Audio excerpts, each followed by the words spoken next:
The banners of the Helian frontier snapped in the wind as the dust of the arena settled. The duel that had drawn half the star domain to watch had ended with a decisive motion from the human warrior known simply as Rian. He stood steady, his breathing controlled, the training of Earth's long warrior traditions showing in the calm line of his shoulders. Across from him, the defeated alien noble, a towering figure of the Karun line, sank to one knee. The noble lifted a hand in surrender, his voice carrying through the arena, without anger, only acceptance. Rian had not expected to win. Few had. The Karun were famed for their towering strength and their ability to shrug off damage that would bring down armored vehicles. Yet precision, discipline, and an unshakable will had carried the human through. It was spoken across the galaxy that humans were stubborn in ways that defied prediction. Today, the noble understood the truth dot as the healers rushed to tend to the noble. The watchers pressed forward, eager to see how the ancient traditions of the Karun would unfold. Victory in a duel of honor granted the winner the right to negotiate settlement terms. But Rian had no desire to take anything from the noble's house.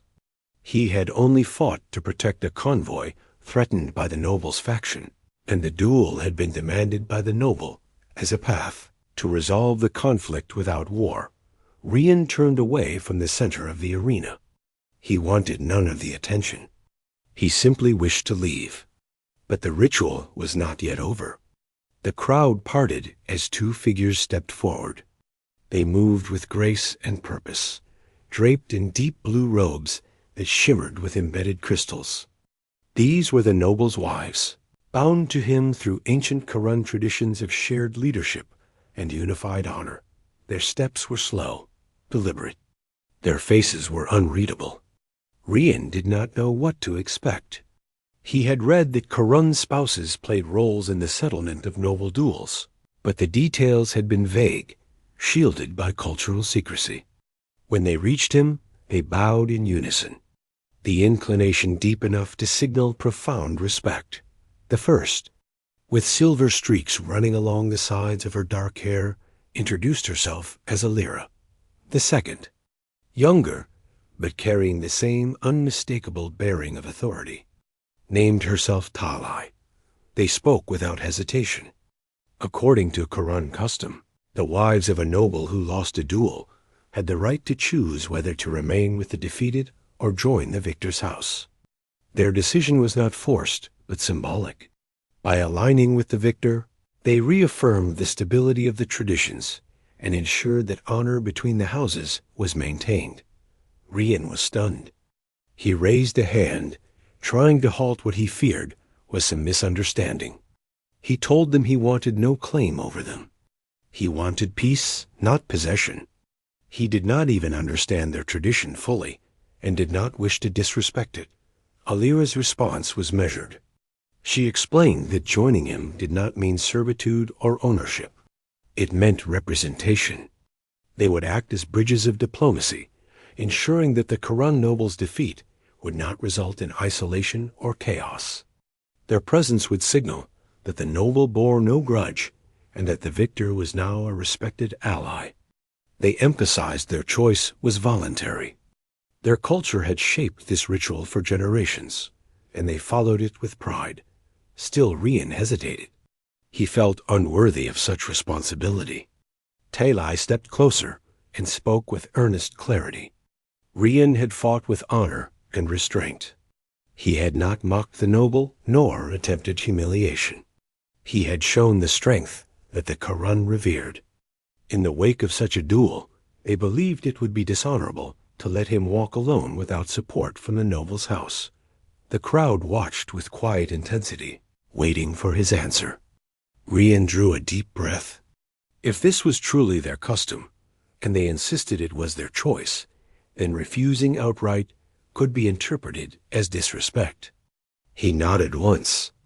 He accepted their companionship, not as a claim, but as a shared path, a diplomatic bond forged out of mutual honor. The arena erupted in cheers. The tradition had been upheld. Peace between the factions was secured. Rian accompanied Alira and Talai back to the noble's estate that evening. It was carved into the side of a sandstone cliff, glowing warmly under the twin suns. The noble himself waited at the entrance, already treated and recovering. Though defeated, he greeted Rian with dignity. He expressed that his wives had chosen well. Alira and Talai would now act as part of the bridge between their house and the human warrior's interests. The noble bowed, acknowledging the shift in balance. Inside the estate, Rian learned more about the lives of the two women. Alira had been a strategist and diplomat long before she married the noble. Her counsel had shaped many alliances.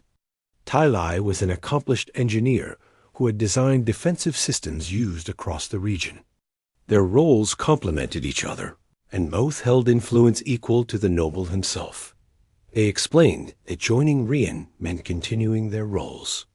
They would assist him in negotiations, help him navigate Karun politics, and represent their house in any joint decisions. Their culture saw marriage as a leadership covenant, and shifting that covenant after a duel ensured that the victor and the defeated remained connected rather than fractured. Rian understood the value of such a tradition. War had torn apart too many worlds. A custom that shifted alliances instead of encouraging destruction held unexpected brilliance. Still he felt uncertain. He was a soldier, not a leader of councils. He did not know if he could meet their expectations. Alira noticed his concern and spoke softly. She said strength did not come from knowing everything, but from facing uncertainty with integrity. Talai agreed. She said that Rian had already displayed the qualities required of a leader. He had fought for peace, not dominance. That alone made him worthy of their trust. Rian spent the following days learning more about Karun ways. Their history was filled with cycles of conflict, followed by periods of enforced unity. His duel with the noble had come at a moment when rival houses threatened to shatter the fragile balance. His unexpected victory shifted the sphere of influence, opening a chance for renewed stability. Alira and Talai guided him through the protocols. They taught him how Karun leaders communicated through layered verbal formalities. They showed him how disputes could be resolved through ritual games that tested logic instead of violence. They explained that though their armor made them look fearsome, their society valued intellect above brute strength. Rian's presence as a human became a symbol of a new era. Alien dignitaries visited the estate to see the warrior who had bested a noble without causing lasting harm. They were surprised to find him humble and direct. He gained all eyes quickly. Alira and Talai stood at his side during each meeting, translating subtle cultural cues and ensuring every message landed with clarity. Despite the growing responsibilities, Rian never forgot that their companionship was voluntary. He treated them as equals and partners, not possessions. They in turn respected his boundaries. Over time, true camaraderie formed between them.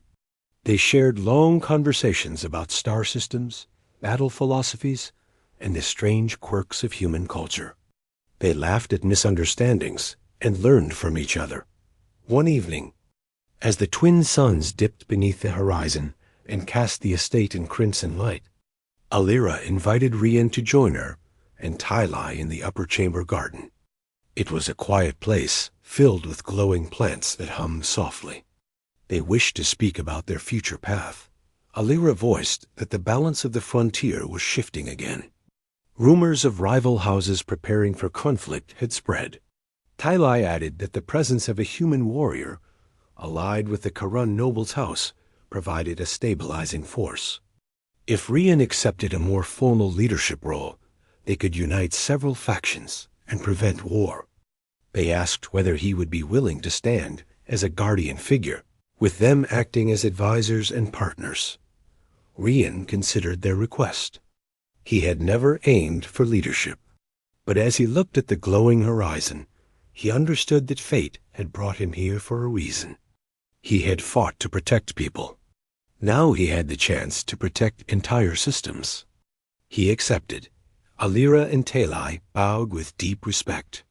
It was not a bow of obligation, but of shared purpose. They pledged to stand with him as long as their choices remained aligned.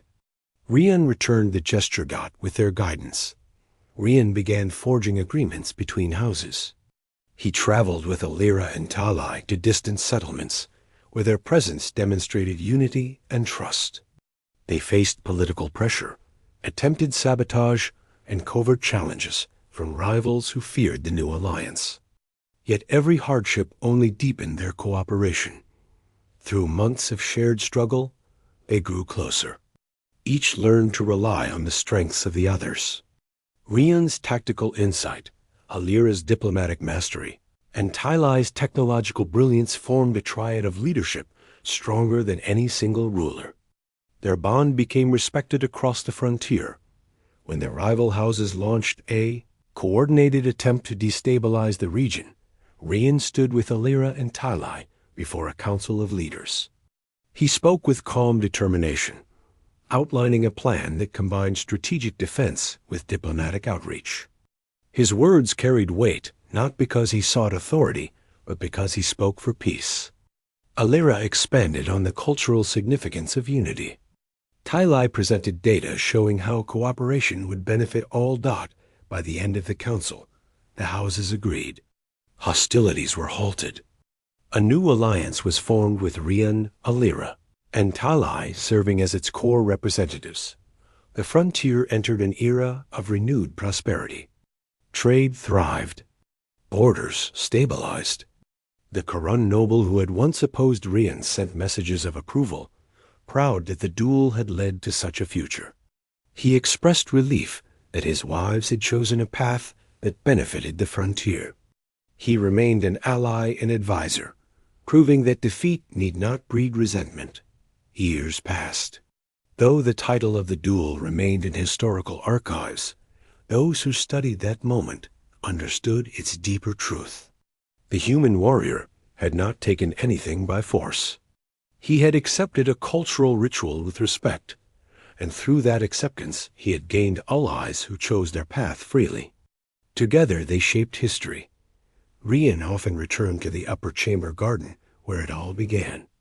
Alira would sit beside him, speaking of long-term strategies. Talai would adjust her latest inventions, ensuring they offered practical solutions for future challenges. They found comfort in the companionship they had chosen and built. Many across the frontier spoke of Rian's unexpected rise. They said humans had always been unpredictable. They said that perhaps this unpredictability, when guided by honor and empathy, could change more than battles. It could change worlds. Rian never claimed greatness. He only followed the duty he believed in. Alira and Talai stood with him not because tradition demanded it, but because together they had forged a harmony rare in the galaxy. And so the human warrior who had entered a duel simply to prevent a day, conflict became a figure of unity. The two wives of the noble became his partners in leadership. Their alliance proved that strength did not come from power taken, but from trust freely given. The frontier remembered this truth for generations.